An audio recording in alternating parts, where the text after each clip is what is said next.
Pinocchio, Chapter 12.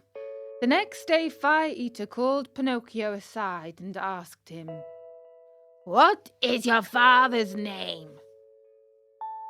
"Geppetto." "And what is his trade?" "He's a wood carver." "Does he earn much?" "He earns so much that he never has a penny in his pockets. Just think of that. In order to buy me an ABC book for school, he had to sell his only coat he owned, a coat so full of darns and patches that it was a pity." "Poor fellow, I feel sorry for him. Here, take these 5 gold pieces. Go, give them to him with my kindest regards." Pinocchio, as may easily be imagined, thanked him 1,000 times. He kissed each marionette in turn, even the officers, and, beside himself with joy, set out on his homeward journey. He had gone barely half a mile when he met a lame fox and a blind cat walking together like 2 good friends. The lame fox leaned on the cat, and the blind cat let the fox lead him along. "Good morning, Pinocchio," said the fox, greeting him courteously. "How do you know my name?" asked the marionette. "I know your father well." "Where have you seen him?"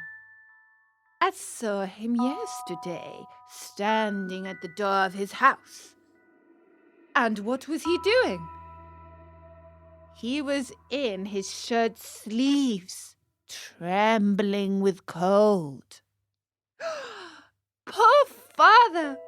But after today, God willing, he will suffer no longer." "Why?" "Because I have become a rich man." "You are a rich man," said the fox, and he began to laugh out loud. The cat was laughing too, but tried to hide it by stroking his long whiskers. "There is nothing to laugh at," cried Pinocchio angrily. "I am very sorry to make your mouth water, but these, as you know, are 5 new gold pieces." And he pulled out the gold pieces which Fire Eater had given him. At the cheerful tinkle of the gold, the fox unconsciously held out his paw that was supposed to be lame, and the cat opened wide his 2 eyes till they looked like live coals, but he closed them again so quickly that Pinocchio did not notice. "And may I ask," inquired the fox, "what are you going to do with all that money?" "First of all," answered the marionette, "I want to buy a fine new coat for my father, a coat of gold and silver with diamond buttons. After that, I'll buy an ABC book for myself." "For yourself?" "For myself. I want to go to school and study hard." "Look at me," said the fox. "For the silly reason of wanting to study, I have lost a paw." "Look at me," said the cat. "For the same foolish reason, I have lost the sight of both eyes." At that moment, a blackbird, perched on the fence along the road, called out sharp and clear, "Pinocchio, do not listen to bad advice. If you do, you'll be sorry." Poor little blackbird! If only he had kept his words to himself. In the twinkling of an eyelid, the cat leaped on him and ate him, feathers and all. After eating the bird, he cleaned his whiskers, closed his eyes, and became blind once more. "Poor blackbird," said Pinocchio to the cat. "Why did you kill him?" "I killed him to teach him a lesson. He talks too much. Next time he will keep his words to himself." "Do you want to double your gold pieces?" "What do you mean?" Do you want 100, 1,000, 2,000 gold pieces for your miserable 5? Yes, but how? The way is very easy. Instead of returning home, come with us. And where will you take me? To the city of Simple Simons. Pinocchio thought a while and then said firmly, No, I don't want to go home. Home is near, and I'm going where father is waiting for me. How unhappy he must be that I have not yet returned. I have been a bad son, and the talking cricket was right when he said a disobedient boy cannot be happy in this world. I have learned this at my own expense, even last night at the theatre when Fire Eater... The shivers ran up and down my back at the mere thought of it. Well then, said the fox, if you really want to go home, go ahead, but you'll be sorry. You'll be sorry, repeated the cat. Think well, Pinocchio, you're turning your back on Dame Fortune. On Dame Fortune, repeated the cat. Tomorrow, your 5 gold pieces will be 2,000. 2,000, repeated the cat. But how can they possibly be so many?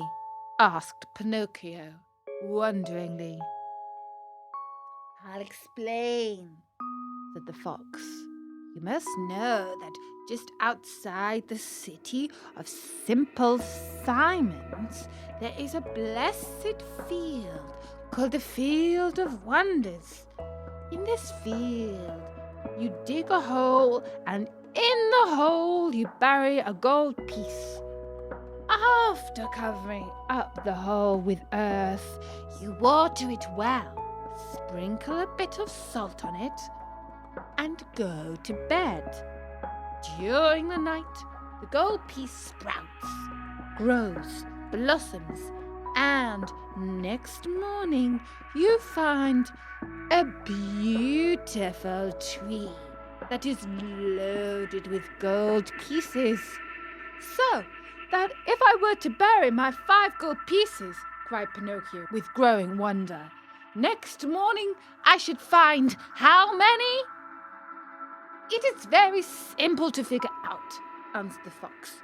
Why, you can figure it on your fingers. Granted that each 5 pieces gives you 500, multiply 500 by 5. Next morning you will find 2,500 new sparkling gold pieces.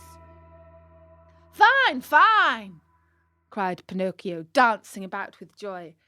And as soon as I have them, I shall keep 2,000 for myself, and the other 500 I'll give to you two.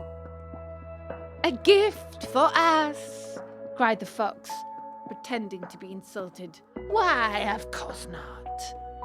Of course not, repeated the cat.